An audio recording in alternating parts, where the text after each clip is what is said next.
Hello, আমি পায়েল।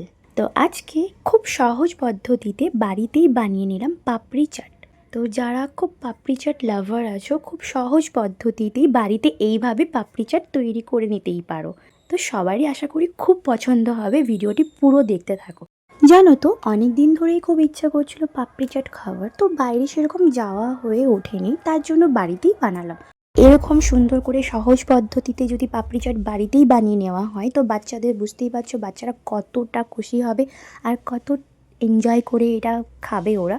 তো এইভাবে সুন্দরভাবে বাড়িতেই বানিয়ে নিতে পারো। আর সব দেখতে পাচ্ছ, যেমন হচ্ছে পাপড়ি, তারপরে চাটনি, ঘুগনি, দই, যা কিছু এখানে ছিল সব বাড়িতেই। তো পাপড়িগুলোও যেগুলো খুব বাড়িতেই তৈরি করা হয়েছে, খুব মুচমুচে হয়েছে, খেতেও খুব টেস্টি হয়েছে আর এত সুন্দর লেগেছে, মানে দোকানেও ফেল করে যাবে। মানে বাইরে তো বুঝতেই পারছো একটু আনহেলদি হয়, মানে একটু তেল থেকে থেকে, তো এটা বাড়িতেও যদি সুন্দরভাবে বাড়ি নেওয়া যায় তো আর কি চাই, তাই না?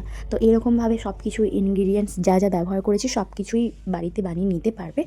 আর এখানে দেখতে পাচ্ছ খুব সুন্দরভাবে আমি তৈরি করে নিয়েছি, আর খেতে খেতে জাস্ট অসাধারণ ছিল। অনেকের জন্যই বানানো হয়েছে আর সবাই খেয়ে সবারই খুব ভালো লেগেছে। আর এটা সত্যি দেখতেই পাচ্ছ কত টেস্টি লাগছে, তাই না?